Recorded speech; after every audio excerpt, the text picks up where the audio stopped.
Since when were they red?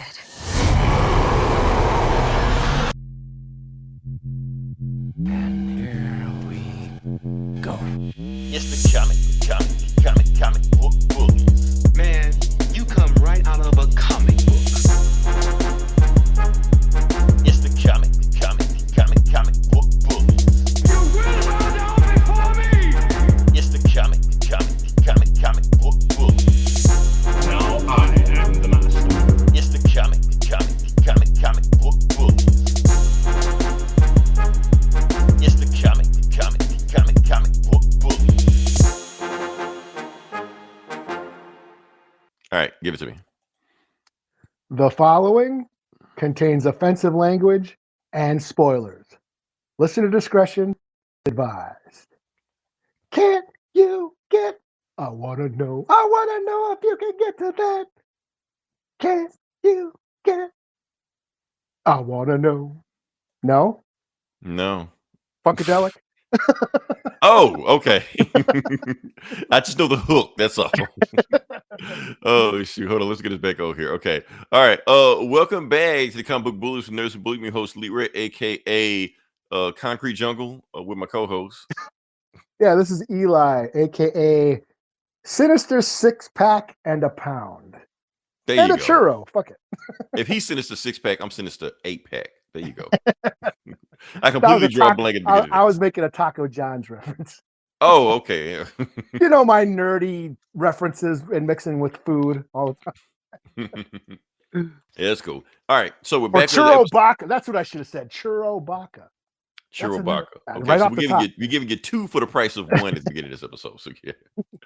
All right, so we're back with another episode. Like I said, you got me, you got Eli, and you also have the wonderful, lovely, vivacious Doombot. So Oh, hail the Doombots. hopefully them kill. All hope lies through Doom. Hopefully they don't kill us for the end of the night. So yeah. And we also have boom, Ooh. Big Jake, not the little one. How's my favorite ladies of the night? Ladies of the evening. Yeah. Weird. Ladies of the Lake. Yeah, we're doing fantastic. Like I said, okay, let's go ahead and start the show, man. We actually have one thing, but we got a lot of things to talk about. Yes, the thumbnail, we're gonna dive into it. We're gonna do a deep dive into it. We're gonna do movies talk, we're gonna do comic talk, we're gonna do maybe some other stuff in there, but we're gonna talk about Hot the talk. movie. Yeah. Hot, sexy talk. Anything not to get us in trouble. That's the main thing. But the first thing, like I said, we're still in Black History Month, Eli. Oh, yeah. Yeah, but here's the thing. I feel like this week we took an L. We took a couple L's. Okay. First, the Super Bowl Sunday halftime show with Kendrick. Yeah. Because now that he's done it, everybody knows about it. Like when you start seeing this, it's getting out of control. So not only are you seeing this, bell bottoms are back in style now because of him. So I don't just let you recall know that him Eli before you wearing, start. was he Yeah. wearing bell bottoms? Yes, he was wearing bell bottoms at the Super Bowl halftime show. I don't recall. So now if you look online, if you try to buy some bell bottoms, they're all sold out. Hmm. So just letting you know, Eli, before you start seeing bell bottoms walking down the street, you're trying to figure what the hell's going on. That's what happened. So if Okay. you want some and you can't find any, that's what happened. I don't think I do. No. Just give you a heads up. You never know. Jake might want some bell bottoms. You can't find any bell bottoms, Jake. Bell bottoms are the best. Happy the back. You act like you was around when they were here. Yeah. In case you need to jump out of a plane, you got a parachute. Right. Well, those hammer pants. Remember those? Those didn't come back. Oh, yeah. Jackson Hutto. What up, brother? What it do, Jackson Yeah, how you Hutto? doing? Thanks for listening. Hammer pants never come back. Anyway, that's the first L, Eli. The second L actually happened probably yesterday. Also on doing the slam dunk competition. Once again, Matt McClung won 3 years in a row. Black History Month. Wins slam dunk competition. Is that the fat guy or something you were talking No, about? not the fat guy. He's the other guy. But the thing is, he only does one thing. He just shows we don't know what team he plays for. We never see any highlights of him. All he does is show up once a year, dunks on black people, and leaves. We never see him again. Like this is one thing. Just like we can't have this one thing. Can we move the slam dunk competition to March if he's gonna win everything? So I don't know, Eli. I think that's an L for us. That's all. So yeah, what do we got here? What's your favorite music? We love Taylor Swift. Ask Yeah. Eli his favorite Taylor Swift song. He probably gonna have to narrow down the top 10 list before we can give it to you. But yeah. Yeah, yeah. For me Yeah. to poop on, yeah. For me to poop on. All right. So now that we said all that, let's get to the actual podcast. We're gonna jump into it. We're gonna do it. Start with Eli's favorite part of the podcast, the box office results. Oh, damn, we're bringing it back. We're bringing it back. Yeah, oldie but goodie. All right. So give it to me, Eli. What was the number one movie of the week? Was it a Disney movie? Of course, it's a Disney movie. All The right. movie in question Taking is it back to the day. exactly. We almost back before pandemic time. Oh, Uh, damn. yeah. So the number one movie of the week was, of course, a Disney movie, Captain America, Brave New World, New World Order, whatever you want to call it. It's number one movie. People were debating on whether or not it's going to hit 100 million. Because Disney movies, well, Marvel movies especially, used to do $100 million movie, dollar weekends in a sleep. Like that was nothing. Now, because of the uncertain times we're in, you don't know. You don't know. But they're saying it's 88 right now. It's probably going to estimate to 100, so blah, blah, blah. Basically, the movie made money. People are mad because the movie made money, if that makes any sense. So, Yeah, it makes sense. yeah. I know why they mad. We know Yeah, why you know, they they mad. So, yeah. But that's the thing. So the movie made money, even though the movie was getting trashed by Rotten Tomatoes. But that's cool. Like I said, Rotten Tomatoes can think what they want to think. The box office think what they want to think. We don't care what anybody thinks. All we care about is what we think. Yep. Like I said, me and Eli, that's what we think. If you want to voice your own opinion, start your own fucking podcast. Right now, you can listen to what we got to say. And If our you don't click, opinions are the only one that matters. he's right. If you don't click off, of course. Yeah. Now, before we get into what we think about this movie, we are going to do some deep lore dive in the movie and stuff we saw in Easter eggs and blah, blah, blah, and stuff like that. Because, like I said, it's a comic book podcast. So I know just like Eli saw it, like I saw it, we saw stuff. We're like, oh, that's the thing from that thing. That's the thing from that thing. So in case you don't know what that is, because a lot of people will watch this didn't know that there was a Red Hulk. Oh, Little yeah. stuff like that. Yeah, that's not something he just made up for this movie. That's actually been a thing. Hold on, what we got here? How would the We- woke crowd? How did the woke? I crowd got like something to say about that, but not yet. Just yet. Yeah. Keep it in the holster for right now. Yeah. I'm gonna let you unleash it in a Yeah, second. about Yeah. to, yeah. Woo, We are gonna go there. We hooray. are gonna go there. Bing, bing, bing, ricochet rabbit. I'm about to... Right. But before, like I said, we're gonna voice our opinions on what we did before we do it. But I just want to ask Eli one question before we go deep dive into it. Eli, is this movie better than Top Gun? Yeah, I think yes, it was. And I Okay, haven't okay. even That's all. seen That's all. Top That's all. Gun. Anything else? We're gonna save it. We're gonna save it. I just need to Yeah, know that. I don't at least. need to watch Top Gun now. That's after the seeing bar. This movie. That's the bar right there because people are like, the movie is bad. How bad is it? We're giving you a bar right there. So, yeah. All right. So now let's deep dive into this bad boy. Okay. Like I said, before we get into it, also, I left a cryptic message on my Facebook page that people are still trying to figure out and decipher where I put this. The new Captain America movie equals Kendrick's halftime show. I'm not going to elaborate. I'm going to elaborate tonight, but I just put that on there because when I watched the movie, that was like the first thing I was thinking of. I was like, it's giving me that vibe, that energy. And the internet reaction is giving me that vibe and the energy also. But I'm not going to deep into it. I think I know what you mean. Yeah. But the thing is, it was funny, Eli, when I put that down there, I was getting so many different responses. Oh, so that means the movie's good? Oh, the movie sucks? Oh, the movie's understood? Oh, the movie is mid, but it's got misses? Whatever you want to think. I don't want you to interpret what you thought of it. But now, is there some message in this movie? Is it a message about a black man, trying to save America from a monster in all red? I don't know. Maybe. Maybe it's not. Maybe it's just coincidence, but we're not going to go there. We're going to talk about comics, Escapism. Escapism, yeah. So like I said, we could talk about this. First thing to talk about Sam Wilson, the Falcon. Like I said, he was the Falcon back in the 60s. Yes. T'Challa, the Black Panther, was the first black superhero in Marvel, but the Falcon was the first African-American superhero in Marvel. You can go between him and Bill Foster. Maybe one of them was there, but the point is he was the Falcon. He was there.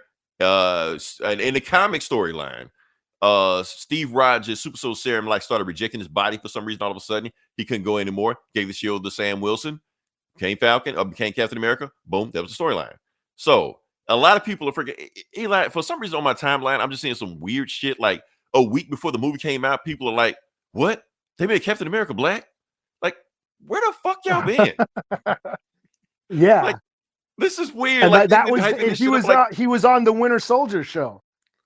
yeah, he was on the Winter Soldier show. He's been in like every Captain America movie except the first one because that was back before he was born. You know, Mm-hmm. and so it's not, and people are freaking out like they thinking like Captain America went to the hood and just dropped the shield off in front of whatever, and it just drove off. Like, the dude was with him the whole time. Anything Captain America did, Sam Wilson was there on his left. So Yeah. Oh, where was the? I was talking about Isaiah Bradley. Oh, you talking When about you, Isaiah Brad? Okay, when you said Black Captain America, that's who I thought of. yeah.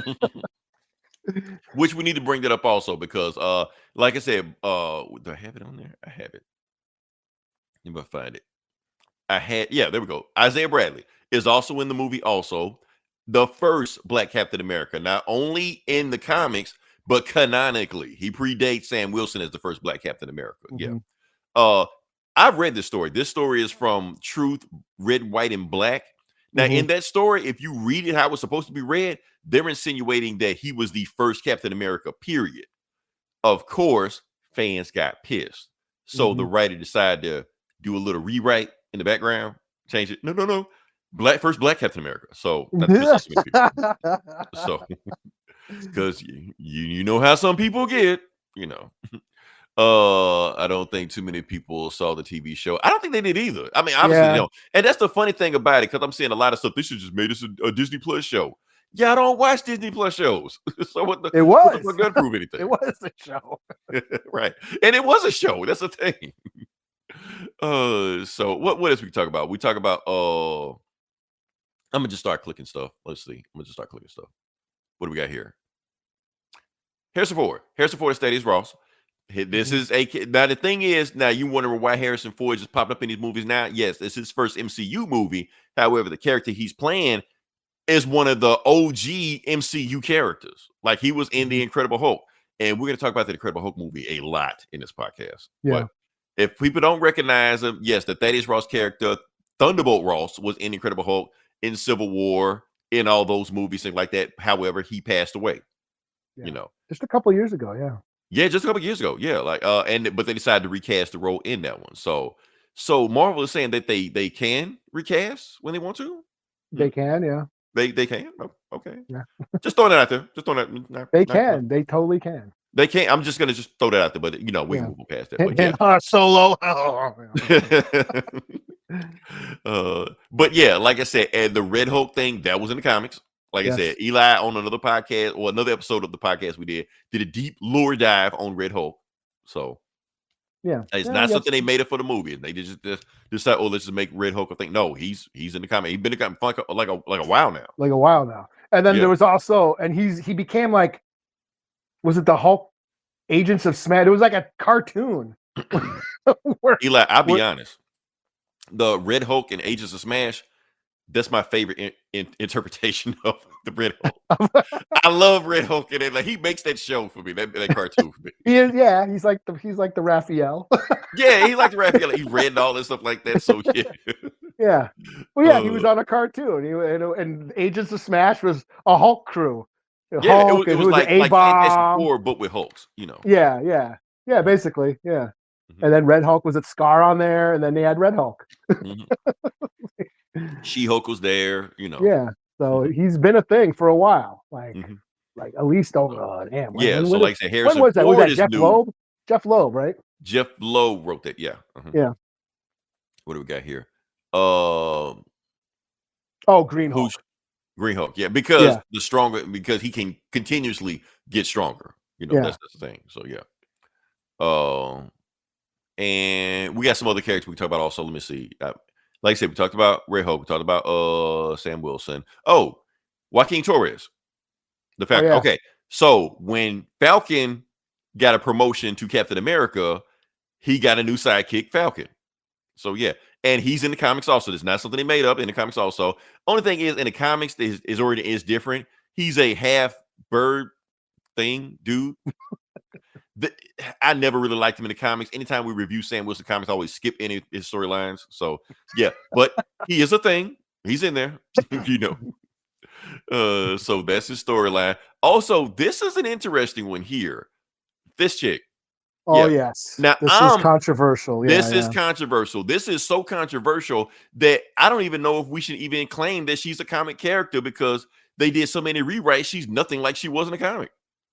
yeah. I mean, a lot of people were boycotting it because of People were this. still boycotting for that. Boycotting this, Even and though it's not who you think is boycotting.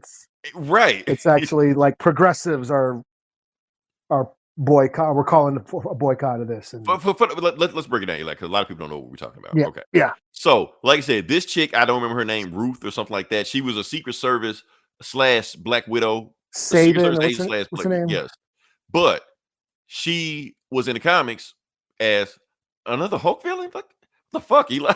we have to address this. We have to address that and eventually. But yeah, so she was that all the characters make that yes, ride the coattails of the Hulk. right. Like what the fuck?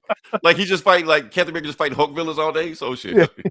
Yeah. But yeah, the thing is, her name is Sabro. I don't remember. Sabra, Sabra, something like that. Yeah. She's an Israeli superhero. I think she's a mutant in the comics, something like that. But but they completely changed it because that's how they were at first, and then people find out that she was even in the comic, and because of the whole Israeli-Palestine thing going on right now, people are on one side of this, one side of that.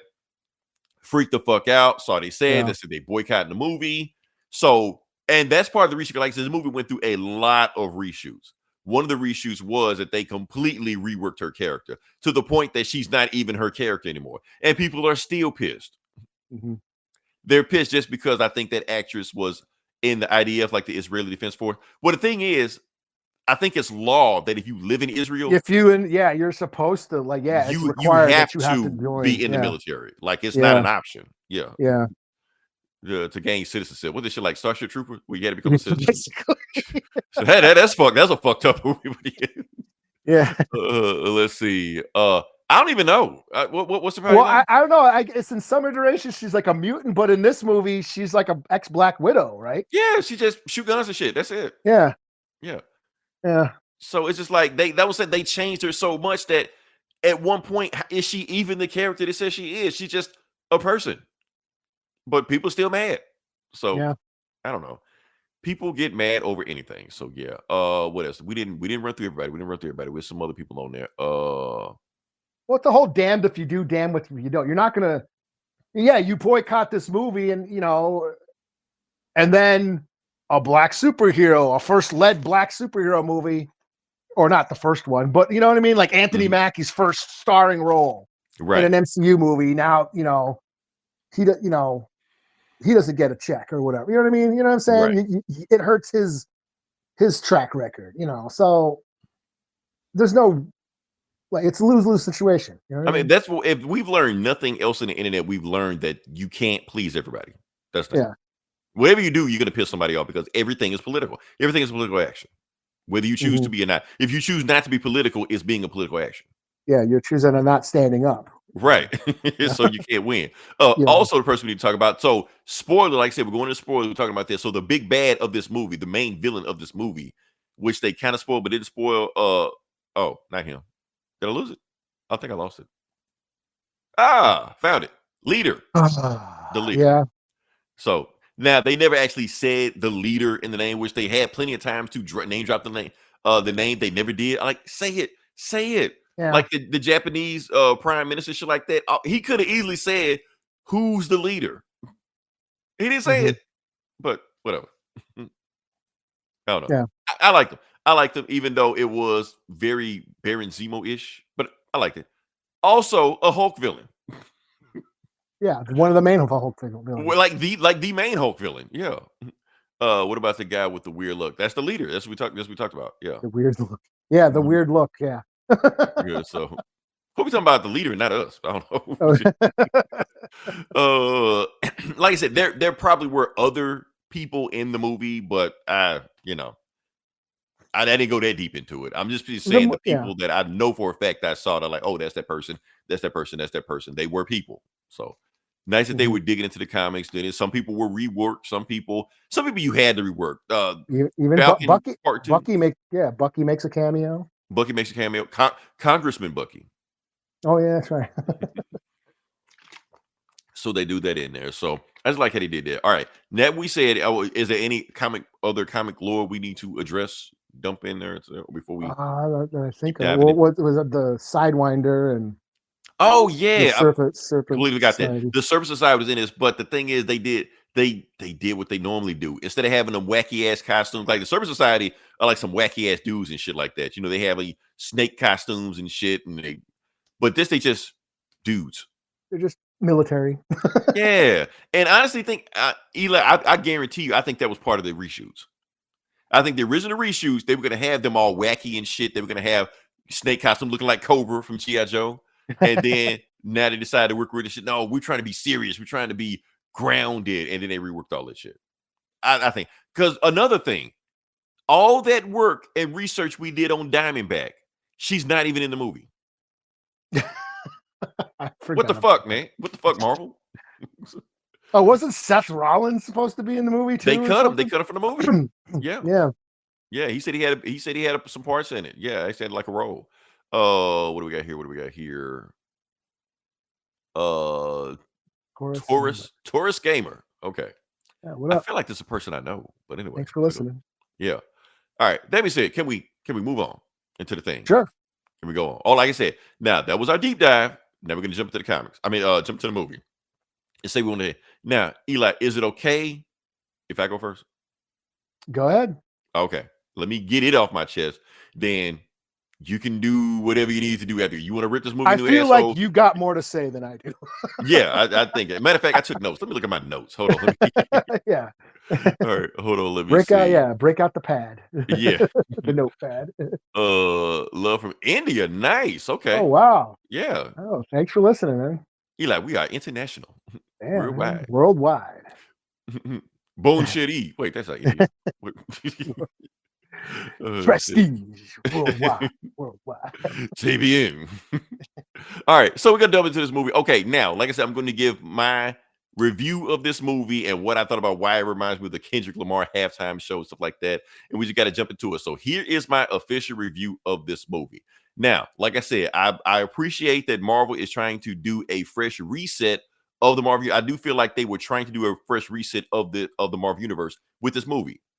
However, they doing so much heavy lifting with the Marvel stuff they've already done so far. So yes, they're trying to be original movie. At the same time, it's a sequel to The Falcon and Winter Soldier, Civil War, Eternals, 2008's Incredible Hulk, Black Widow, and I probably missed some shit.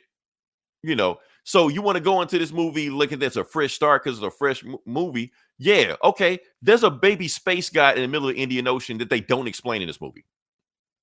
So if you don't have like a level 8 Marvel nerd with you, you don't know what the fuck going on. You're just gonna be like, what the fuck going on? This movie is very rich in MCU lore. And very like just MCU lore dump. And it just feel like this movie, like, what plot lines do we have left over? All of them?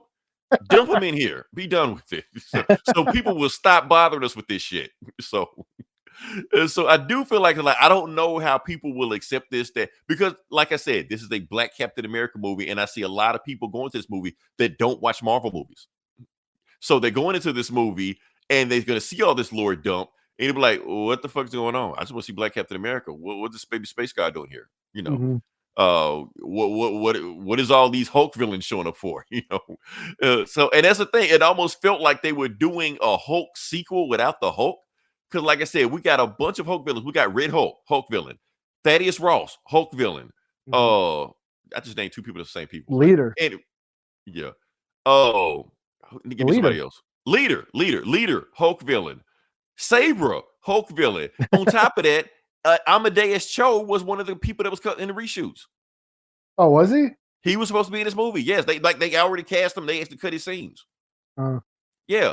So they're doing all that. It's like, do they have any room for Captain America in this movie? Now, personally, I think they did, but I think what they were doing is that they were doing a co-lead thing. It's Mackie and Harrison Ford. You know, instead of just being just Mackie. No, it was definitely a co-lead thing. Because it's like, if you get Harrison Ford, you get Harrison Ford. You use Harrison Ford. So, as far as what I think about the acting in the movie, Anthony Mackie did a great job. Now, Eli, I was shitting on Mackie for like 3 years when they cast this role. Because the thing is, I never believed he was a leading man. I always thought like he's good in supporting roles and shit like that. And he's good for, getting roasted by Eminem, in 8 Mile and shit like that. But as far as like his own movie, like he's got like 50 million Netflix movies that I don't watch any of them shits, you know. But in this one, I think he did his role. I think he actually did a very good job of fleshing out not only Captain America, his version of Captain America, but also Sam Wilson. Like I understand, the method of those characters. I understand their characters. I thought they was pretty good. Harrison Ford. Now, here's the thing about Harrison Ford. When you watch a Harrison Ford movie or movie Harrison Ford, you either gonna get I'm here for a paycheck Harrison Ford, or you're gonna get I actually want to be here Harrison Ford. In this movie, I feel like we got a mix of both. But here's the thing: Harrison Ford half-assing is still better than 90% of Hollywood. Because they're still trying to find another Harrison Ford. They ain't found a Harrison Ford because Harrison Ford is Harrison Ford. Keep in mind, yes, he's playing the president in this. He's played presidents before. We can name his top roles. We got Han Solo. Yes, Harrison Ford. You can name Indiana Jones. But probably his third most famous role is Jack Ryan from those, spy movies he was making, shit like that. Yeah. So, yeah. and that's the thing what this movie was trying to do. It was trying to be everything. It's trying to be a reboot / sequel. It's also trying to be a geopolitical spy thriller / superhero movie. Now, how does that work? Now, we've had that before, because like I said, we've had other Captain America movies before. Winter Soldier did that. Civil War kind of did that, but kind of forgot it was doing it halfway through the movie. But it tried to, at least. And I feel this movie doing also. It was grounded in like the political intrigue, yeah. For a while, yeah. Yeah. Now, if there's one thing I want to knock this movie about, I think it was trying to be like so much like Winter Soldier, so much that it almost felt like it was ripping off Winter Soldier. Yeah. Like it was like full scenes that were just ripped off a Winter Soldier. Isaiah Bradley jumps the window like the Winter Soldier. He finds an underground bunker with a government conspiracy like the Winter Soldier. His friend is in a hospital and another Revenger buddy shows up to give him a pep talk like the Winter Soldier. I'm like, oh wow, and I feel like it's almost like, he gets ambushed in the middle of the street by some terrorists like the Winter Soldier. So it's almost like they were purposely redoing Beast because they were trying to make the movie so safe instead of trying to be on its own thing. Because they pump so much money in this movie, they got to make their money back. So Winter Soldier's popular, let's just do that. And like I said before, with the leader, they just did Baron Zemo. Now for me, that's cool. That worked. I'm just saying they've done that beat before. That's the same thing Baron Zemo was doing. Pitting everybody against each other, playing behind the scenes, shit like that. That's thing. And to be honest with you, that actually fits the leader more than it does Baron Zemo. That's kind of the shit he does. Yeah. So that's my thing.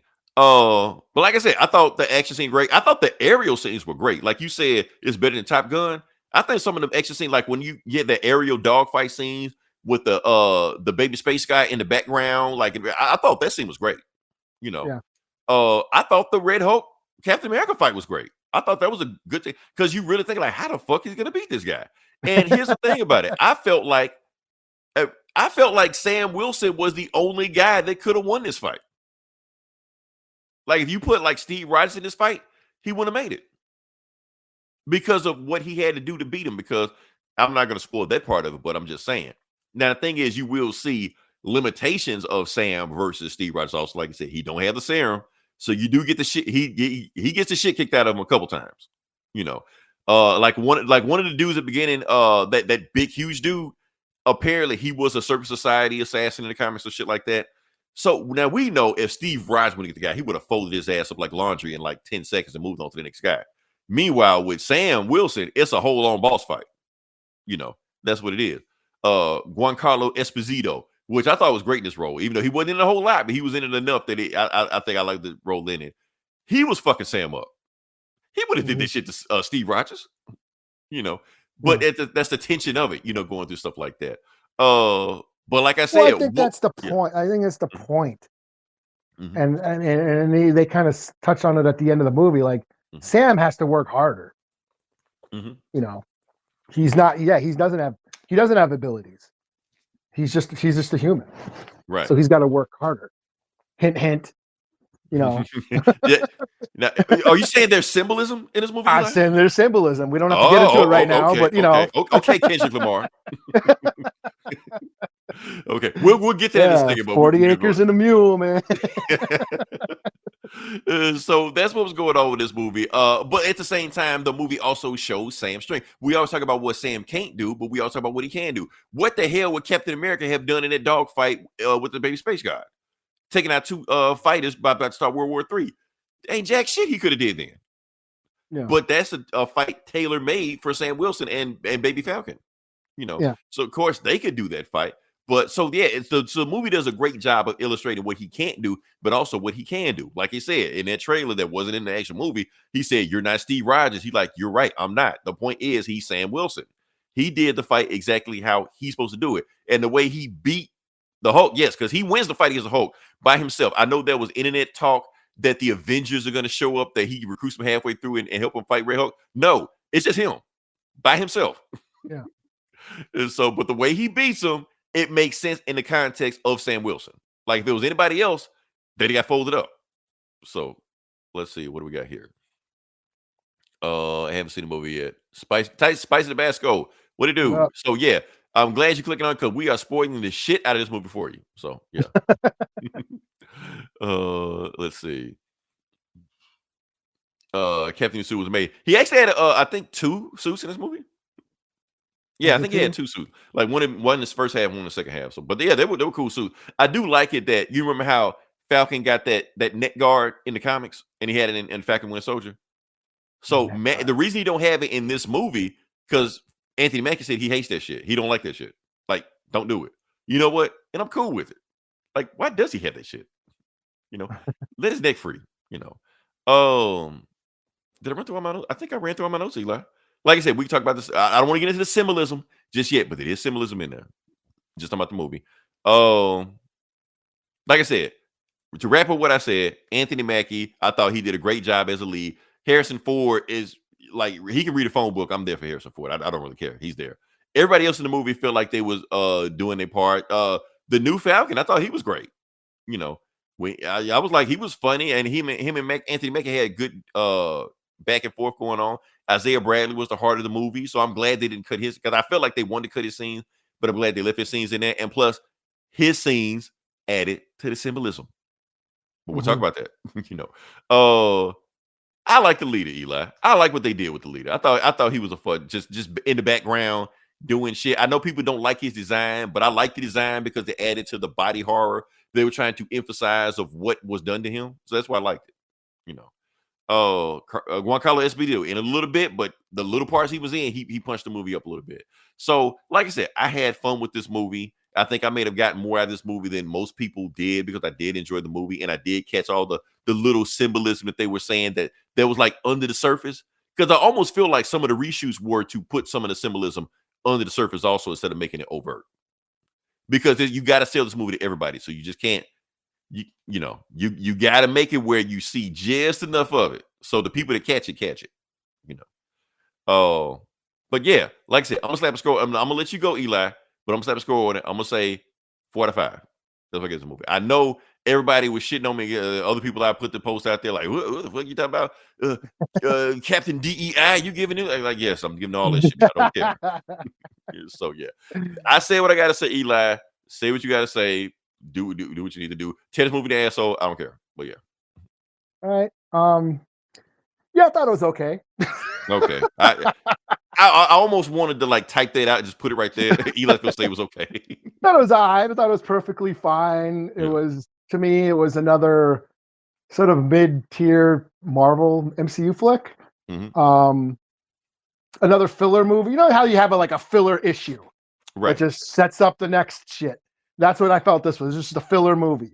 Let me say, it's one more. I'm gonna let you go, but it's one more thing I want to add to this. Also, I do feel like this movie was dialed back a little bit, like from other Marvel movies, and I appreciate that. I'm glad it wasn't about the galaxy being destroyed and red beams and aliens coming just like that. It does feel like it was a dialed back movie where we're trying to get back to the base, because even the Captain America movies themselves started to get too outrageous to a point. It does feel like it was dialing this back. So one reason I like this, but I'm gonna let you keep going. But yeah. All right. Yeah. I mean, like I said, I thought it was like just a filler movie to set up bigger stuff. Mm-hmm. And I don't want to say disappointed, but I was excited to see this. Mm-hmm. Because the Captain America movies are probably some of my favorite MCU movies. I say some of the best superhero movies. Period. Yeah, so I They're was up like there. Yeah. kind of stoked to see this, you Mhm. know. So so going into this, I was excited. But then it just kind of felt like it got a little convoluted to me. Yes, there was so many plots going on. I felt like it was weighed down by the MCU lore. Mhm. It was like harkening back to all these movies that I forgot even existed. Some of you hadn't even seen. Yeah, I hadn't even seen the Eternals. But yeah, I felt it was just weighed down and convoluted. And the one thing that I found interesting, they kind of took like the Isaiah Bradley. Mhm. I felt like that he was like the one plot point that I was interested in, Mhm. and I felt like he took a back seat for the rest of the movie, because that was interesting. Like when that shit happened, when he Mhm. like took a shot at the president, I'm like, oh shit, this is the Right. Manchurian Candidate. This is the parallax view. This is like an old 70s It's Winter political truth. Soldier. Yeah, That's what I'm it's Winter saying. Soldier. They were Yeah, recycling yeah. shit. Yeah. The government making, brainwashing assassins and shit. Like, okay, this is cool. So this is going to be Isaiah Bradley clearing his name. But no, they throw him in jail and leave him in jail for the rest of the movie. And I was like, Right. I was a little like, that's it. That's he doesn't get to, and he doesn't even come back to do anything. Like he doesn't like get to punch anybody. Right. Didn't help him out with the Hulk fight. No, he's yeah, just like in that would have jail. been Yeah. so satisfying if he could have like got some revenge out of it, got some payback. Like he got to punch somebody, Right. And I hope it does. Yeah, they're not. Oh, we're gonna save it for when the Russo brothers come back in Secret Wars, and Isaiah Bradley gets to punch a Doombot for 10 seconds. Right. Like no, man, like I felt like that was such a strong plot point, and that's what I latched onto, and then they just threw him in the background. So, and that's what I'm saying is like this movie, everyone bitching about this movie being woke. That was the woke shit, and Right. that took the back seat for all the fluffy comic book shit. Right. So the wokeness got dialed back because Isaiah Bradley, that's the woke shit. That's the woke storyline. The first Right. Captain America did wrong all his life, and now Right. you throw him back in And then you jail. throw him Like back in jail. But I at the same thought, time, was like some of the woke shit they were talking about, he was like, the reason he went back willingly in jail because what would have happened if they would have started shooting at him yeah, in there? That would have took a turn. And that's why Sam Wilson looked at him. He was like, if you run, it's gonna be worse. And he's saying worse for you. It's gonna be worse for us. yeah, That's what I'm saying. yeah, And and he that was understood that. Yeah. sad. That Yeah. was sad. Yeah. Like when he said, "I can't go back," I'm like, I felt that, you Right. know. So for him to take a sideline for the rest of the movie, I just like, oh man, you know. So and then of course I'm a Hulk guy. Mm-hmm. That was saying, I I thought this would have been right up your alley. I mean, it's basically a Hulk movie. I did not like the leader. Okay. I did not like the leader, man. I'm like, come on, man. The MCU prides themselves on comic book accuracy. And they made him look all like a fucking Last of Us monster. like man, I was like, okay, this is the leader, one of the Hulk's main villains, Like and shit, main villain, yeah. and they just kind of like half-assed him, and in the kind of way they just kind of threw. I felt like he was kind of shoehorned in here, at the last second. Let's throw a Hulk villain in there. Let's like make Isaiah Bradley's character second rate, and just throw on all this comic book shit because that's what the fans really want, Because they've been wanting what happened to the leader like 15 years ago. Yeah. So yeah, that was my main gripe, was the leader. I wasn't a fan of the leader, and I was interested in something else than what this movie ended up being. I did enjoy the action scenes. Like I said, yeah, the dog fight was cool. The ending Hulk fight was cool. Right. I liked how Cap was using the vibranium to absorb all the power and throw it back at the Hulk. I like that Sam basically, did the sun's getting low, big guy, like talked him down. Because I would have been pissed if like, okay, just a regular human beats the Hulk. Like knocks out the Hulk, like he Batman or some shit, You know what I mean? So because the Hulk's been kind of, last time I saw the Hulk, Yeah, he was like getting his ass whooped by Thanos. Right. And that's the thing about it. I think they want, even though I know the Red Hulk in the movie doesn't act like Red Hulk in the comics, but I think they wanted to give movie audiences a Hulk that they Hey, remember. Hulk, yeah. And Yeah. he was cool. I like the fact that he went on a rampage, and I like that they brought back Betty, and and yeah, I mean, I was into all that, So it's not like I totally disliked this movie. I did enjoy it. It's just like it kind of went off in a direction that I wasn't so interested in, you Mhm.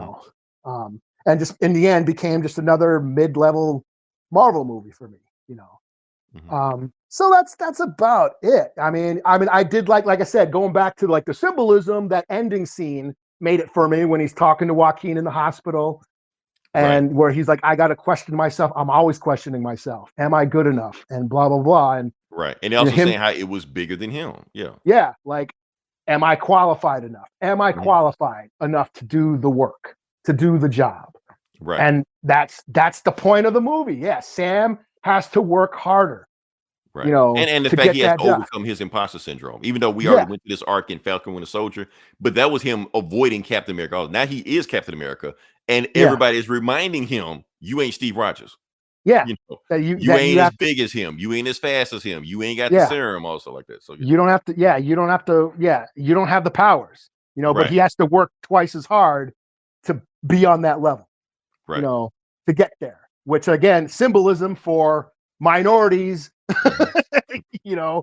We have to work harder to get to where we are. you Exactly. know, What was some more symbolism I thought about the movie? Okay, remember I was talking about the Kendrick Lamar halftime show? Okay, yeah, a lot of people didn't know what the fuck that halftime show was about, but there was one specific point that movie was about. It was about, with Samuel Jackson tied into everybody, that it was about a black man navigating through the politics of America. That's what the it was about. game, the The game. game is about it. Yeah, Sam Wilson is doing the exact same thing.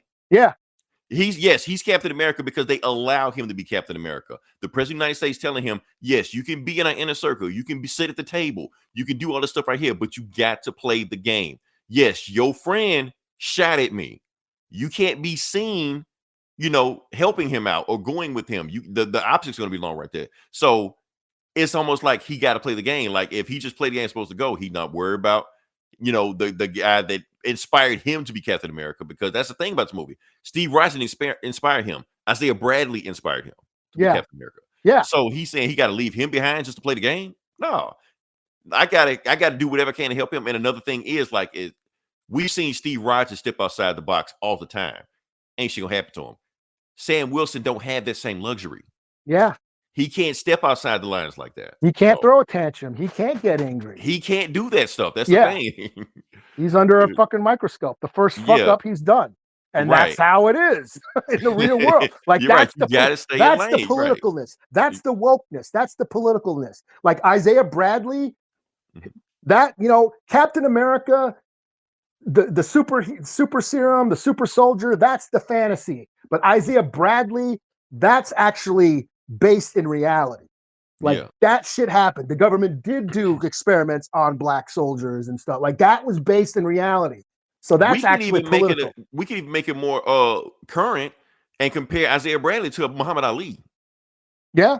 Yeah, I mean, Yes. because that's the whole point of it. Because, like I said, they stripped because they wanted him to go overseas. They didn't do that. They made him, basically pariah in the city. They wanted everybody to hate him, and then they want everybody to love him after he was broken down and couldn't do anything and stuff like that. Just like now, and Isaiah Thomas in the movies, yeah, he's moving around like that. But in the comics, he can't even speak. Like after everything they've done to him, Mhm. you know. So, yeah, a lot of stuff going on in this movie, man. Well, if you look for it, is there. Yeah. Here's the thing about Marvel movies. I know a lot of people think the only Marvel movie that has any kind of message is Black Panther, and that's it. And the rest of this shit is just candy coated shit like that. Like you can't look deeper into it. You can look deeper in some of this other stuff. I know it's theme park shit, but there are other stuff going on in some of these movies. Yeah, like Winter Soldier, Civil War are some, like I said, some of my favorite movies out of the MCU, and they do I feel those movies make the MCU matter Mhm. because they are grounded in a reality. They are grounded in a political commentary, social commentary, Right. And make the rest of the fluffy theme park shit matter. Right.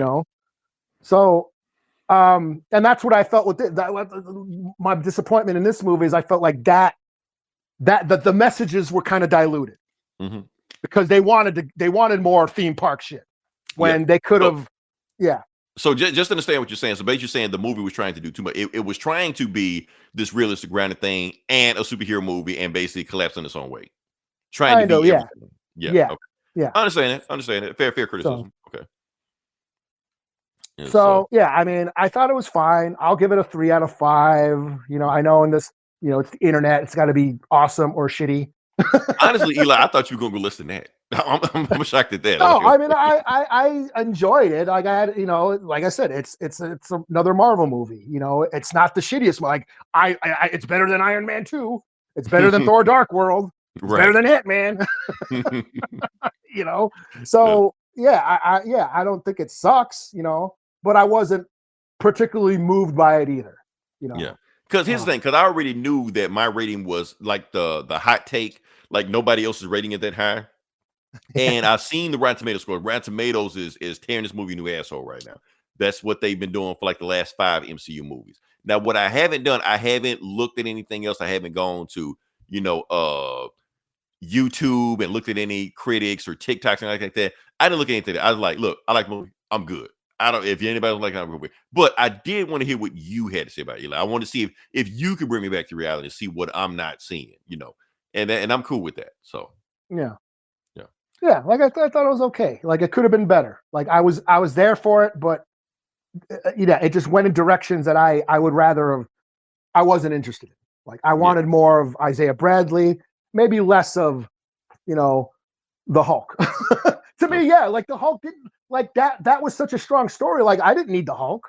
Right. If you gave me a strong Isaiah Bradley story, we're like, oh shit, they just Isaiah Bradley's got framed. He's got to clear his name, and Sam and Isaiah Bradley team up and got to clear his name and uncover all this fucking shady shit. Like, give me that. I would have been Well, cool. see, the thing is, Eli, I almost guarantee you that may have been like the original story. I That they bet it wanted was. to but the thing is, they got to sell this thing to the masses. Yeah, let's throw the Hulk in. Let's You throw. got to throw the Hulk in. The We Hulk know what puts comic book butts in movie. Yeah, seats. Yeah. and that's the thing. Isaiah That Bradley goes, doesn't put butts in seats. Hulk yeah, will. So, yeah, and that's the thing. The comic book fans, oh, we want this, we want this, we want more of that. Well, then you got it, and you're still bitching. Like, right. Well, some people are bitching because okay. How many minutes do you think Red Hulk was in the movie altogether? not much. Like he didn't show Not up till much. the end.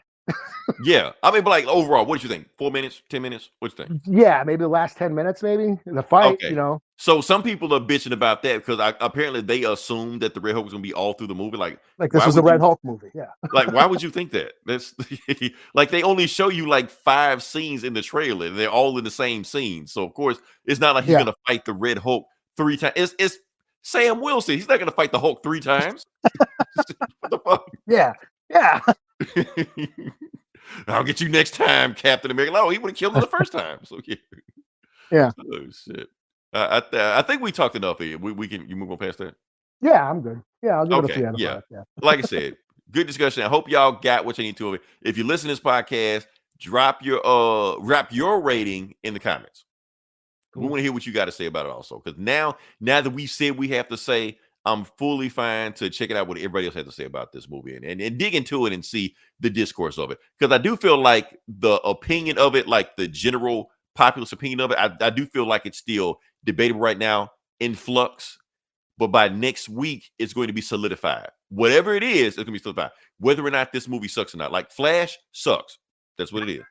General, undivided opinion, because that's just what the internet says it is, So we'll see what happens next week when the movie gets. And I'm pretty sure here's what's going to happen, Eli. Somebody's going to clip a meme of this movie or whatever it is, a scene of it. It's going to go viral, and that's people going to make or break this movie, depending on that.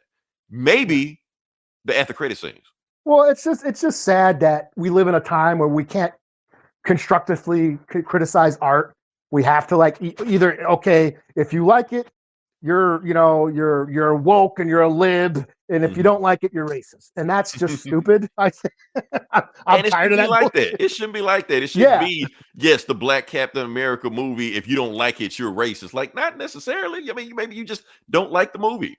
Now, Yeah. keep in mind, if you've been bitching about the movie for a whole year before it came out, you might be racist. So Yeah, I mean, there are them out there. We know that there's a population out there that won't see it because of bigotry bullshit.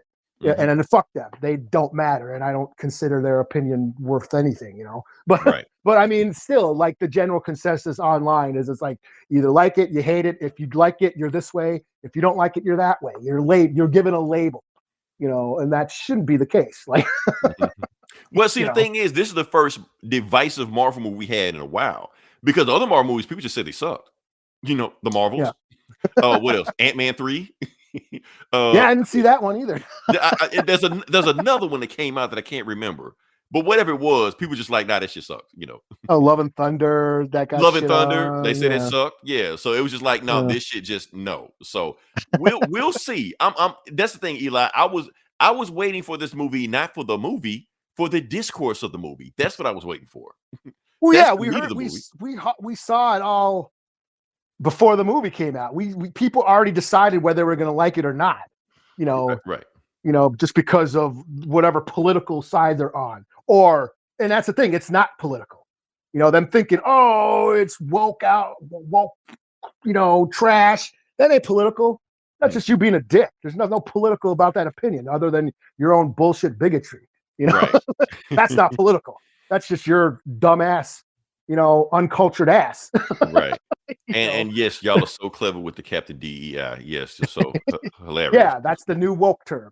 Right. Woke, That's yeah, the new woke got played out. Woke got that's the lost new its N-word meaning. term. But Yeah, yeah, yes, let's yeah. all You right. know, Yeah. All right. Anyway, can we move on past that? We'll move to the next part of the podcast. I think we've gone enough about this movie. I think people listen to it. We gave them enough of what they want to hear. yeah. Okay. Now we talk about the comic books. We're here. This Okay. comic book bullies. We talk about comic books. We can jump into it. Eli, I'm gonna let you go first because I don't know what you got, but we can. I only You got go from there. two. You I only got two. do. What do I got? Absolute Batman. Absolute Batman. Batman Abs- AF. yeah. Okay. Yeah. Absolute Batman number 5. Scott Okay, Snyder. before you get started, this is like the last Yeah. arc of this story. Okay, yeah. Yeah. The last issue of the Zoo or whatever it's called, the Yeah. story arc. So the Absolute Universe, Darkseid has remade another universe in his name, and now we have another version of Batman. He's not rich. Only his dad died in a mass shooting at the zoo, Mhm. at the Gotham Martha's still Zoo. alive. Yeah. Martha's still alive. He is kind of from the hood. He's a genius. He's a super tech genius, and he has even his Batman tech is he's got like a spawn cape, like a super smart cape or whatever. Yeah, his bat symbol is a battle axe, battle axe. And he's just a tough, grittier Batman. He's huge. He's also huge. So how people don't know he's Batman, I don't know. Right. And Alfred is like a secret agent, Mhm. kind of following They were him. like keeping sent to tabs kill on- him at first, but then they Yeah, decided to yeah. get cool. So So in this story arc, they're following the Black Mask, who has a crew called the Party Animals that are going around just fucking up shit, robbing Gotham and having wild orgies and all this shit. Last issue, Black Mask offered Batman like, I don't know, millions of dollars, 200 million or whatever. So I'll give you this money if you just walk away. I've been able to bribe everybody. Here's 200 million. Walk away. Let us do our shit. No one gets hurt. Blah blah blah blah. So we come to this issue. Yeah, there's some flashbacks. Oh yeah, there's Leslie Tompkins Mhm. after he's getting a rabies shot after the shooting at the zoo because it happened by was the back. that her first time showing up in the Absolute Yeah. universe? Okay. Yeah, this is her showing up. And because the shooting happened at the bat cage or whatever, the bats went ape shit. So he got some rabies shots from just a precaution. And here's Leslie Tompkins giving him a rabies shot. Mhm. So Batman's basically driving around. He's on his motorcycle, kind of going around the city. That's cool ass panel right there. Oh yeah, the funeral for his dad. Yeah. So yeah, Batman's going around the city on his motorcycle, kind of taunting the party animals to come get him. I'll give you my decision whether I'm going to take your money and blah blah blah blah. This So then this guy is that the guy he chopped his hand off of? he In the chopped first his issue? hand off. Yeah, last issue or issue 2 ago. So Damn. here he shows up again, still throwing down with one hand. So they meet like on the roof. They meet at the memorial at the zoo, the memorial of the shooting. It's like this light that, it's a memorial for the victims of the shooting. And Black Mask is like, so what? Are you gonna take my money and walk away or what? And Batman's like, hell no. And then he turns on the memorial light, and he took the money. He took all those millions of dollars and he put it on the light. And then when he turns on the light, guess what? The light burns shines the light shines in the sky as the bat symbol. So okay. he took all the millions of dollars and made a bat symbol on the light, and he turned it on. And so they start fighting, basically, and Batman gets his ass kicked. He like Black Mask? Yeah, the whole gang comes. He starts beating up the gang. Black Man, the whole gang. He fights his whole gang. The guy with one arm gets impaled with his cape. Damn. Okay. Yeah. He basically gets caught and set on fire, and Batman makes an escape. He jumps off the roof, and lands in the street, and then Gordon, Barbara, who's the commissioner. Barbara Gordon's That's right. Barbara commissioner is universe. Oh, yeah. She picks him up and basically get me to safety. He takes off. And then Black Mask gets on, makes a broadcast, and basically does this sinister monologue basically about how the world's fucked up. The world is dead, it's dying, the system's broken, we're all just wasting time. Why don't we have fun before the world ends? And that's what I'm doing. Come join the party animals. And that's why they're called the party animals, because they just want to have fun before the world ends. So yeah, and that's kind of where it ends. That's kind of, to be continued. It was pretty cool. I did like Black Mask's. I did like the fight. I did like Black Mask's speech. He talked about how he used to work on a pig farm, and he used that bolt gun that, remember in No Country for Old Men? Mm-hmm. They used to slaughter the pigs. And he says there's a center of the brain that if you hit it precisely, it makes the pig feel euphoria before it dies. Before it dies, yeah. Well. Yeah. So it's and that's what we're living in. We're living in a dying world, So why don't we just accept that it's going to die and just live in pleasure? Let's party, join my party animals. I thought that was pretty cool. That's Scott Snyder doing his Scott Snyder shit. Live like tomorrow is the last day, or live like there's no tomorrow. Yeah. Right. So Scott Snyder having fun, writing another version of a Batman villain, that was cool. So I'll give it a 4 out of 5. This was cool. Cool. All right. So first book I'm going to do is where is it? One Nation Under a Doom. Getting down just for the funk of it. All right. So Eli, did you read this one? I did.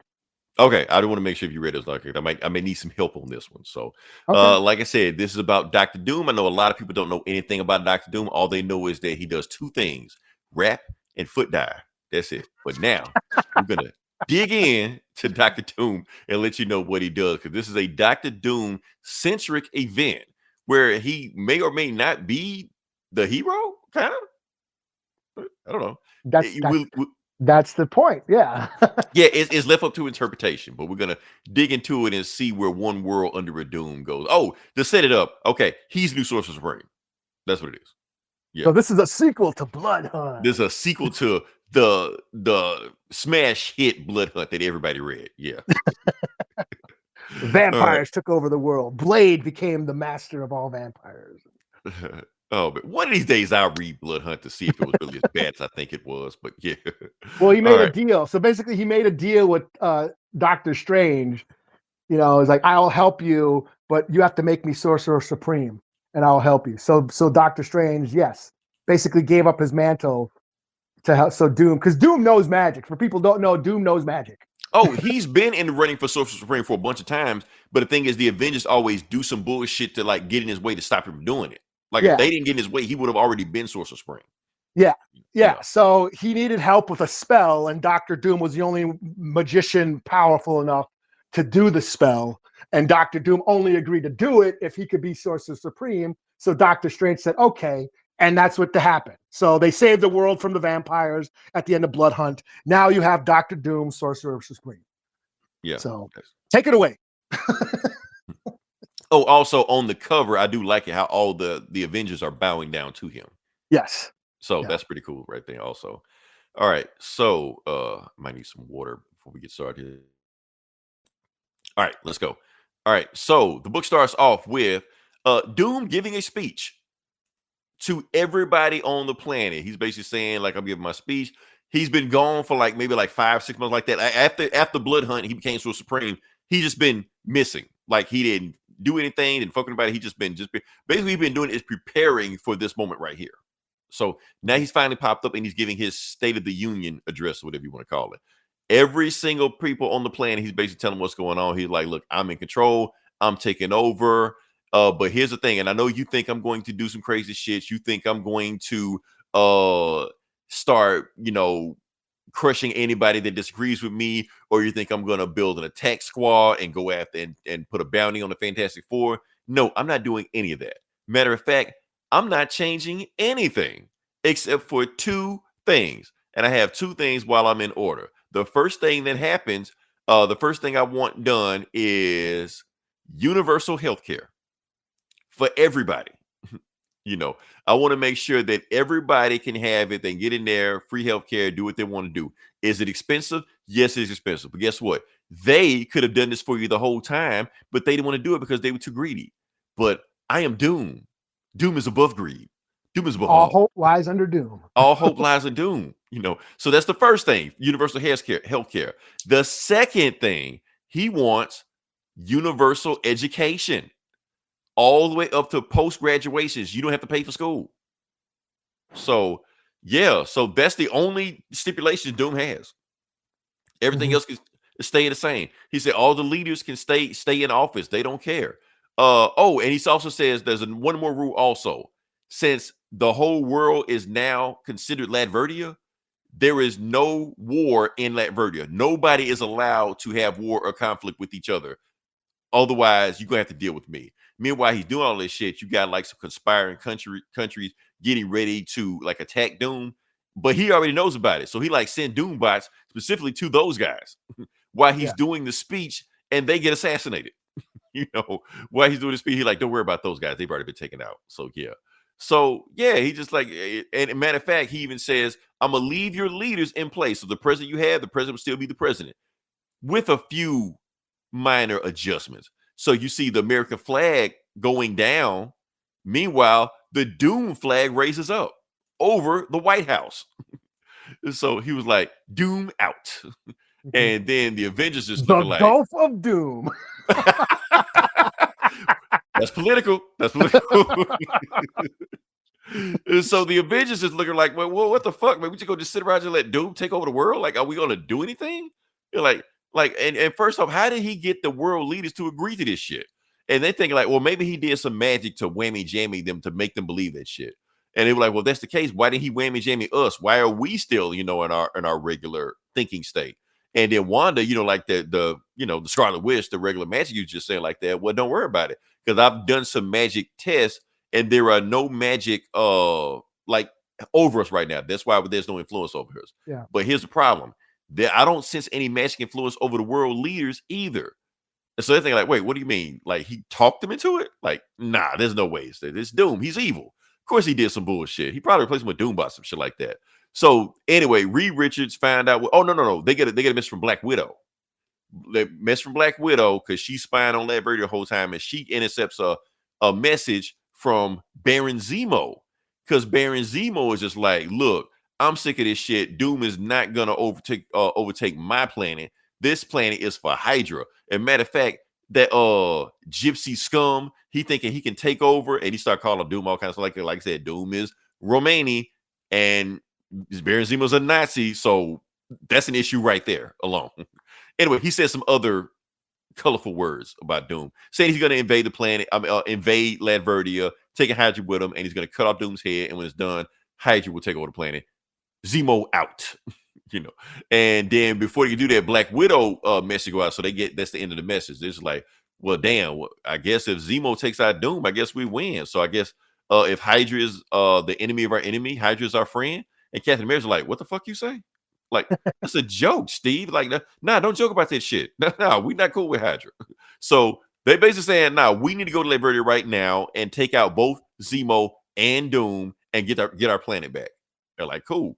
But she's like, how we gonna get there? And Sue Storm is just like, don't worry about it. I got that. So she just makes a plane. So she's a fucking Green Lantern or some shit. I guess. Well, no, they didn't even say she made a plane invisible. She just made a plane. I thought it's like a force field. It's a plain force field. But can't she shape it into any shape, I guess? Yes, she shaped it into a plane. Yeah, but she That's can some do Green that. Lantern shit. When did she learn to do that shit?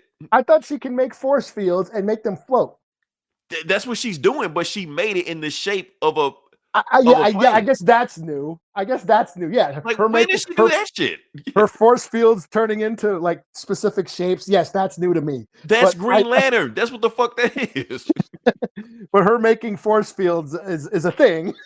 I just because okay. Because I thought what she did at first, I thought she took a plane and made it invisible. No, she just made an invisible plane. She made a force field. She made a force field look like a plane. Right. But it's invisible, so nobody can see it. Yeah, because it's a force field. That's invisible. It's a force field, right? But everybody inside of it is visible also, so they're flying over there. So yeah, so Spider-Man and Human Torch go back and forth. Their dialogue was funny. I'm not gonna get to it, but their back and forth is always funny anytime these two get together. So yeah, when they finally get there, they're in Latveria, they're at the border. They're just like, okay, so what are we gonna do? And that's when they're trying to get through the force field. They can't because Doom got magic on there. Black Widow finally shows up. She got like this new outfit. I'm digging it. I didn't know they did a redesign with her. But anyway, she's there basically saying like, yeah, I couldn't talk to you guys because they got some kind of radio interference that couldn't let me get through it. But yeah, you can't get through it. I can't get through it. That's what's going on. But somehow Baron Zemo got through it. I don't know how he got through, but he got through it. So yeah, and Juan is just like, yeah, I could eventually get through it. But the thing is, this is Sorcerer Supreme magic. This shit is beyond me. So I can't just do it in a drop of a hat. It's gonna take me a while to get through this shit. So yeah. So that's when they get another interception by Baron Zemo, and Baron Zemo just says, okay, yeah, I'm finally invaded Doom's castle. I'm here with Doom right now. And you know what? I changed my mind. Doom's all right. He's a cool guy. So he's just buddy with Doom now. So yeah. And it's just like, matter of fact, Hydra's gonna team up with Doom. All Hydra, not only are we not gonna invade Doom, we're going to help Doom by building schools and building hospitals. So, and that's the thing like that. And they just like, no, something ain't right about this shit. So they intercept the message and they're just like, okay, Reed, can you hack into that message back there? He's like, yeah, I can hack to it. Let me see what's going on. So they hack into the message. And what they see is, oh no, they get there. We're going to do it. Anyway, they split up. Some of them go fight Doom and the other ones go fight Baron Zemo because they find out where Baron Zemo is at right now. It's like some kind of floating base above Latveria, which they can get to. So they get there, a bunch of Hydra agents, Doom bots, they fuck them all up, run through them. And they finally get to the interior of it and find out what's going on. And when they finally get there, they see what do they see? What do they see? Oh yeah, they intercept the message. No, they see Baron Zemo's dead body. And they're like, what the hell happened here? And they realize what happened is that no, it was a Doombot. I guess it was a Baron Zemo Doombot, what it was. What they find. No, I know what the fuck happened. Captain America cut his head off. Let me they basically find out that Baron Zemo is a Doombot. He's been a Doombot the whole time. Yeah, because Captain America does, because he was like, this shit ain't right. There's no way Hydra, a bunch of Nazis, will work for Romania. So he asked him what was the date Hydra was formed. He can't name it. So he's like, yeah, it's a robot. And then Captain America cuts his head off. So they pick up the robot and Reed hacks into the robot to find out, what because Reed knows how to hack Doombots, but he never told Doom he knows how to hack Doombots. So he hacks to the Doombot to see what's going on. He can see the message of it. And what he sees is Doom melting Baron Zemo, killing Baron Zemo. So, and replacing him with a Doombot. That's what he did. So that's how he was able to agree with it. And they were like, oh shit. So Doom been lying to people the whole time. We got to broadcast this shit to everybody. So, and then Tony's like, okay, Reed, you broadcast the message, put me in front of it. I'll tell everybody what the hell going on. Because we need to tell everybody the truth about Doom right now, because they're all under his, his spell, whatever like that, because they're believing all this bullshit he's saying when it's all bullshit. So they talked to Doom, and he was like, okay, Tony, you're on. So he's broadcasting to everybody on the planet. And he's like, okay, I need to tell y'all the truth about Doom. I know y'all think Doom is all this and Doom is all that, but Doom just killed Baron Zemo. I'm holding a Doombot in my head right now, and we have footage that he killed Baron Zemo. We could find his dead body right now. So while they're saying all this shit, Dr. Doom intercepts their message. No, and then Hydra flips out. They were like, oh, he just killed Baron Zemo? No, we ain't doing none of this shit. We ain't building no school. We ain't no hospital, nothing like that. Matter of fact, shoot everybody. So they just start waving guns at just innocent ass people. And remember, Doom has a rule: no war. So as soon as they start doing that, he gets shot. By who? Dr. Doom riding a robot dinosaur. Because I forgot Doom has a gun. I guess that's a Doom die. I guess that happened in another book. That's a Doom from another. The Thing recognized it. Yeah, the Thing is just like, because everybody else in the event is like a dinosaur. What the fuck? Was that in that fucking? What was that Thing book with that I read? Was it a Thing book or a Doom book? The Thing, where the Thing went and teamed up with Dr. Doom and they went to the multiverse. What was that book called that James Stokey wrote or whatever? You got me on that one. Anyway, I'll look it up. First off, this is a cool ass panel. Yeah. Just him riding a dinosaur with a gun. And he just, all this magic shit he just shot a guy. So, and then the dinosaur just starts ripping Hydra agents apart and shit like that, because Doom is just like, nah, you ain't doing that shit. And things are like, oh yeah, that dinosaur, remind me to tell you about this story. So the Thing knows about that story. What is it? Fantastic Four 15, I guess is when it happened. So yeah. Okay. Yeah. So Doom is just ripping dinosaurs apart and ripping Hydra agents apart, and he's telling his side of the story. He was like, yes, I killed Baron Zemo. I'm sorry, y'all. I lied to y'all. That I killed Baron Zemo. But and guess what? I also killed Red Skull. I killed him like months ago. You know why? Because there was a bunch of fucking racist, murdering Nazis. So if y'all mad at me for killing a bunch of Nazis, sorry, not sorry. But the thing was, I told this one little lie so I get Hydra to help us, to build schools, to build hospitals. And guess who fucked that up? The Avengers. So you want to be mad at somebody, be mad at them. Because I had Hydra under us to help us out, and now we can't trust them anymore. So yes, and guess what? Hydra, the Avengers have been fighting them since 1945. I took them out in a day. So who's the real bad guy here?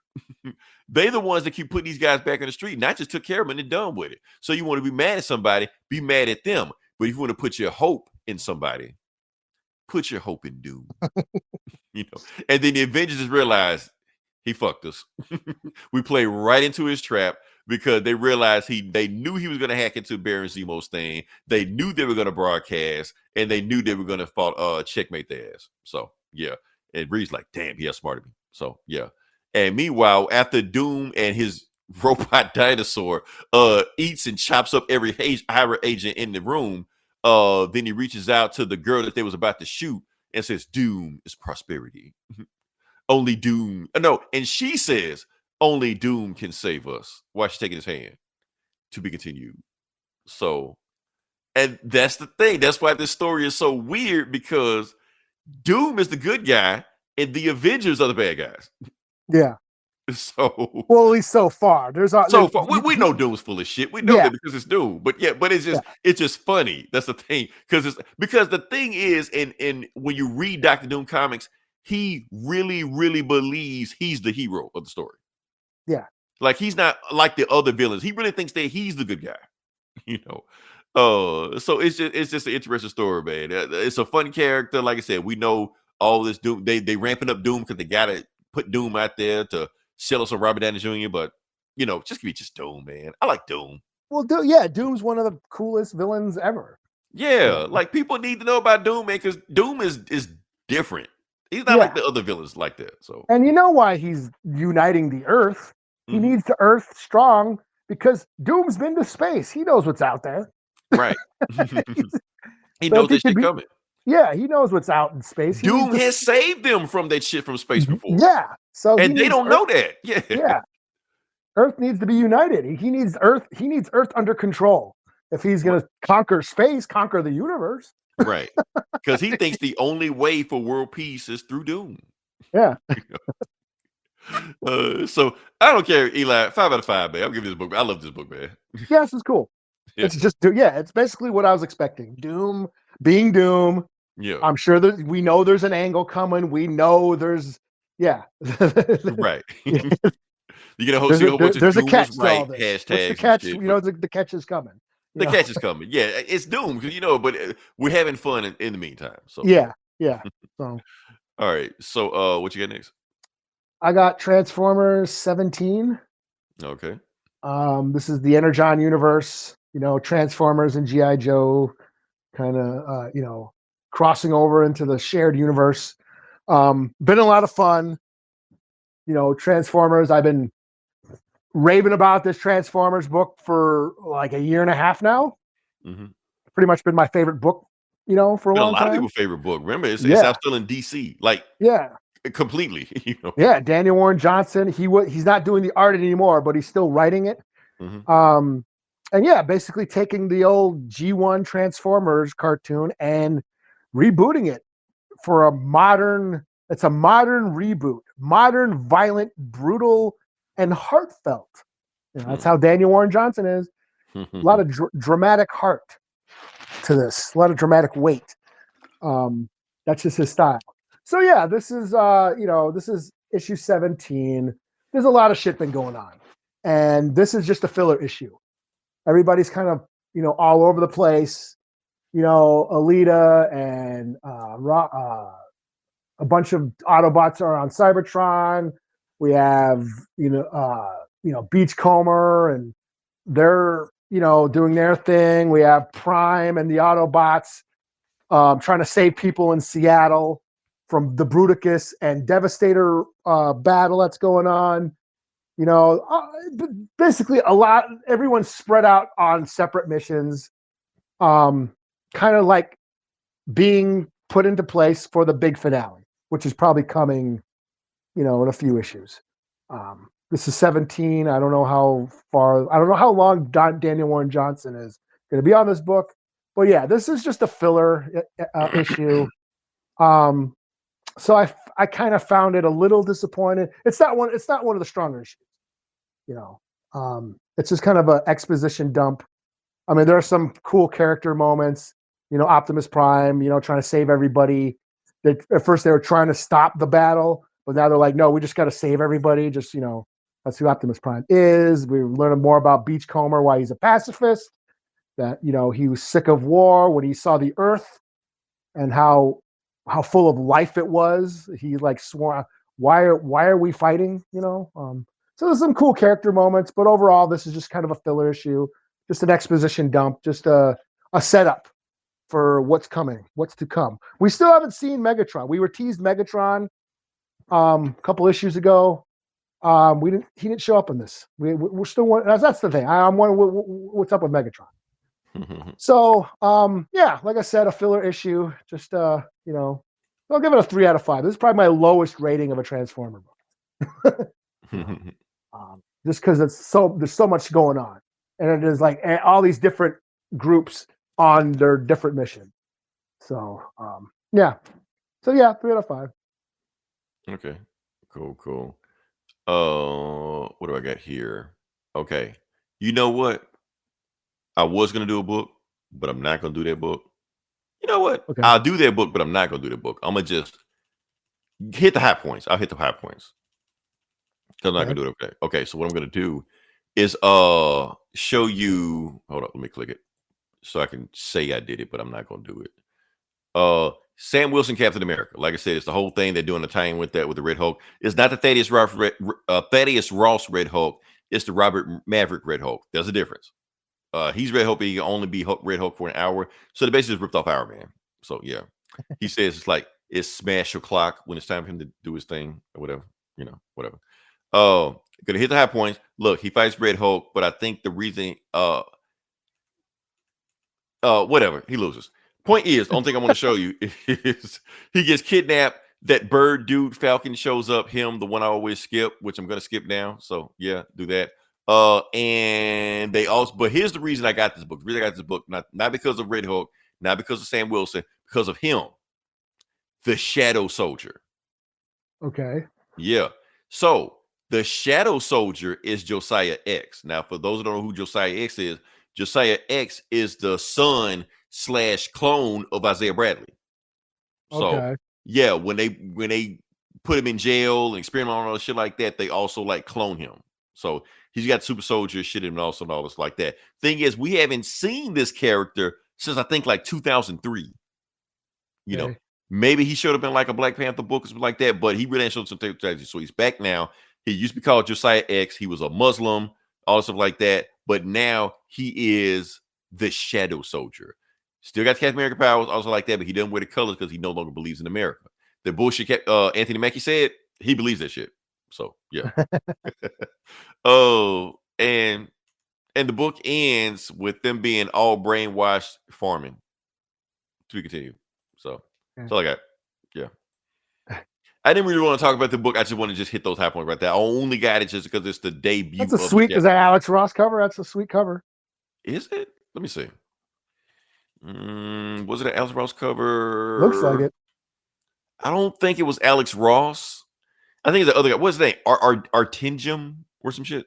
Oh, I don't know. There's another guy. There's another guy that Okay. Yeah. Well, it's a good cover. It's a good cover. Yeah, I like the cover. Yeah. And the next cover will have the Shadow Soldier on the cover. So Cool. yeah. But now, can we do our retro book? Good.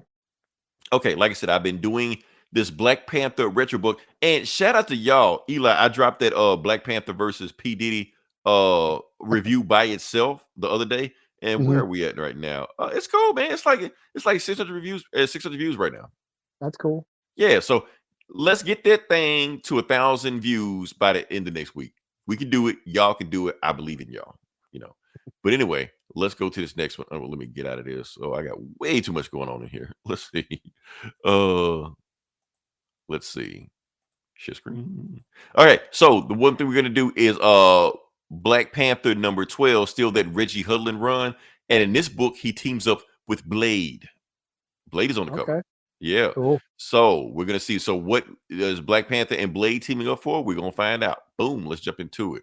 So the book starts off with, and I hope I don't take this out. Okay. The book starts off with they're in New Orleans. You know, not them in New Orleans, some other guys who it's some teenagers walking around New Orleans going back home. The street light that came on, they're trying to get back there. And while they get ready to go home, they see a pickup truck rolling up, and it's like, oh, let's go get a ride for the pickup truck. And the oldest kid says, "Are you stupid? Like, we're two black kids in the South and we see a pickup truck. What do you think is going to go on like that? Matter of fact, let's hide." So they hide and they're like, who is it? Is it the Klan? Is it somebody else? And while they're hiding out, the dude says, the dude in the pickup truck gets out like, we can smell you boys. Matter of fact, it's dinner time. So it turns out the dudes hunting them aren't Klansmen, or they may be Klansmen, but they're also vampires. So they may be Klansmen vampires. So they're about to eat them. So yeah. But before they could do that, of course, bam, one with the head chopped off. And he was like, oh, did you say first bite or first to die?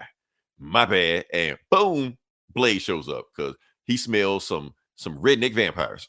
So he's about to go to work, start chopping their ass up. And he was like, oh, y'all didn't run when y'all saw me? Well, I'm Blade, you vampire crackers. Like, he says that. And start chopping up heads like that. I think he's having too much fun chopping up vampires that he forgets that the other vampire is free. So the other vampire that he isn't chopping up goes after those kids. And before he can get caught, he gets stabbed in the chest with a tree limb. And the kids are just like, wait, Blade, where'd you get those powers? He's like, I don't have those powers. And the tree limb also sets him on fire.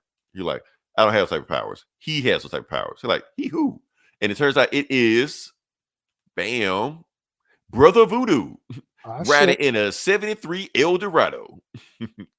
So yeah. So meanwhile, Black Panther is flying, also heading to New Orleans also. And he's got Luke Cage with him. Since Luke Cage got his clothes burnt off by fighting a dragon, he's wearing Wakandan clothes now. And Luke Cage is asking T'Challa, like, why didn't you take up Shang-Chi's sister on her offer? She's like the baddest chick I've ever seen. She's like Asian Halle Berry. Why you take up on it?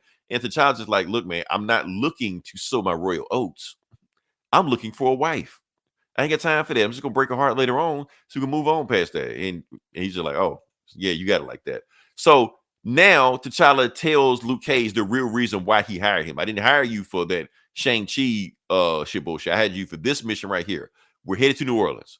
So why are we headed to New Orleans? We're headed to New Orleans because Hurricane Katrina just tore apart the city.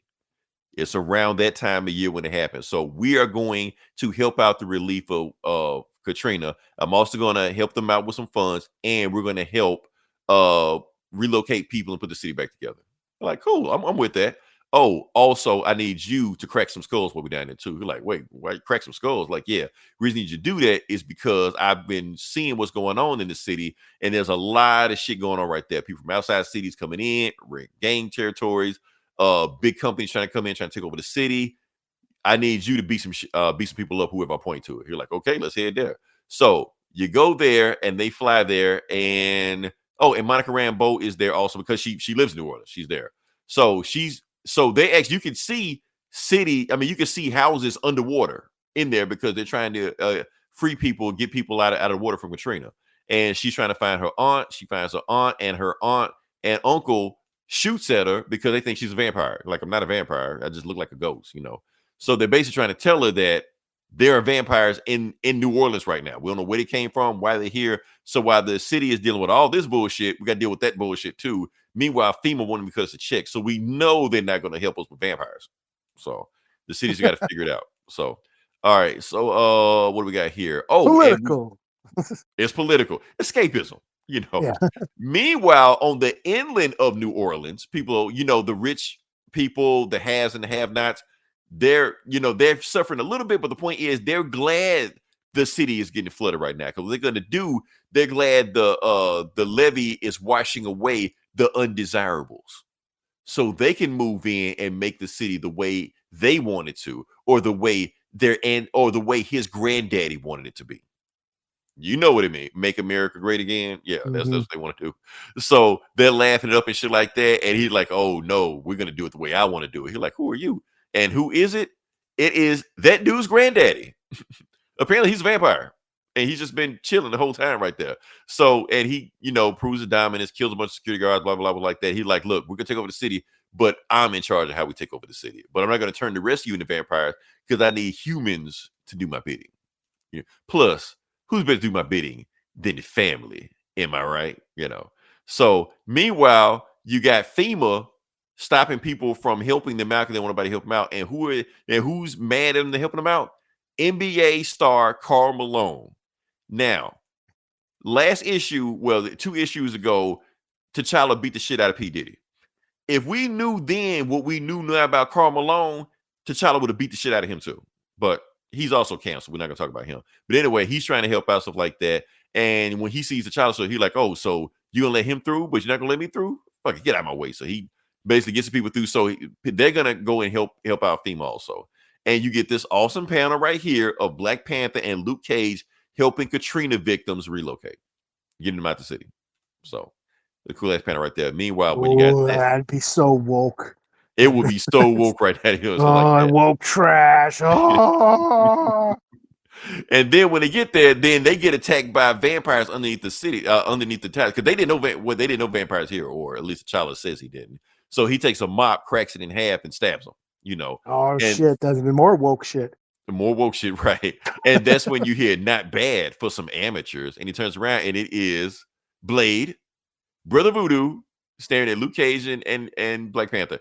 Eli, I know you've seen this panel before. It's a meme at this point. I'm sure, yeah, it looks familiar. Yeah, it pops up all the time as a meme, but this is where that meme comes from this comic right here. So yeah, and then what he's telling you, so what's going on right now? Yeah, because you got an army of vampires invading New Orleans, and guess what? The sun's about to go down. To be continued. So yeah. So the next issue is the last issue of To the Hard Way. They're in New Orleans, the Big Easy, fighting vampires during Hurricane Katrina. So yeah, that's the story. I just wanted to just do that part right there, finish it up, and see what we got there. So yeah. Anything you got? I feel like we missed this. I feel like something else we supposed to be talking about. No, that's all the books I got. I mean, I read Doom. Mm-hmm. I did read. Oh yeah, Absolute Batman. What else did I Mm-hmm. read? I read that new Aquaman, which was fine. He fights more Mm-hmm. monsters. Didn't know there's a new one out. Okay, he's still in Yeah, the Dark Side is world. yeah, the Dark Side, Absolute, yeah. Omega, whatever. He fought some weird demon and under the sea. What the hell? I read something else. Oh, the Deadpool Wolverine book. Deadpool Wolverine. Okay, yeah. Yeah, number 2. That was fine. Mm. Yeah, it was all fine. Is that it? I think that's it. Matter of fact, I Yeah. think we got enough show. Oh, and then the moon that was following us. That was Oh, that's another right. Okay. filler issue. Yeah, Okay. set up stuff. So Okay. yeah, that I'm booked out.